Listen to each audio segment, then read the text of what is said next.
Hello everyone, welcome back to my Facebook page and YouTube channel Nupur blog and cook. কেমন আছেন সবাই? আশা করি সবাই অনেক অনেক ভালো আছেন, আমিও ভালো আছি।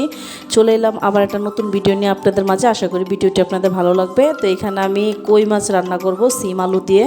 তো এই ভিডিওটা আমার শ্বশুর বাসায় থাকতে তখনই করা হয়েছিল, তো সময়ের জন্য এডিট করা হয়নি। অনেক ভিডিওই করা আছে, এখন আস্তে আস্তে এডিট করবো। তো এখানে আমি হলুদ, মরিচ, লবণ, ধনিয়া আর ধনিয়া গুঁড়া দিয়েছি। আর জিরার গুঁড়োটা আমি দিই না এই কারণ জিরা তো ফোড়নে দেয়, তাই আমি গুঁড়োটা ব্যবহার করি না।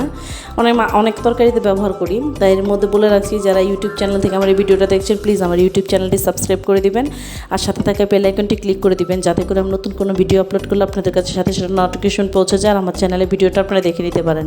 যারা এই মুহূর্তে আমার এই ভিডিওটি ফেসবুক পেজ থেকে দেখছেন, প্লিজ আমার পেজটা একটা ফলো দিয়ে যাবেন, লাইক কমেন্ট শেয়ার করতে ভুলবেন না পরিবার ও বন্ধুবান্ধবের সাথে। আমার ফেসবুক আর ইউটিউব চ্যানেলের নাম একই, নূপুর ব্লগ অ্যান্ড কুক।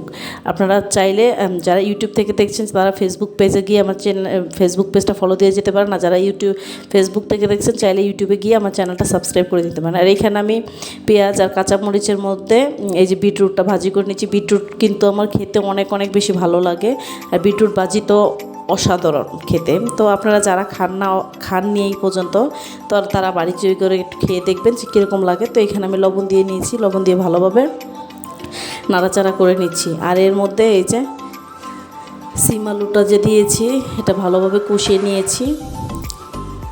আর এই যে এর মধ্যে বিটরুট ভাজিটাও দেখাচ্ছি কীরকম হয়েছে, অনেকটাই সিদ্ধ হয়ে আছে। আর এখানে আমি এই যে টমেটো দিয়ে দিয়েছি অফ ক্যামেরায়। তো এই যে কই মাছটা এর মধ্যে দিয়ে নিচ্ছি, একটা মাথা 3টা লেজ দিয়েছি।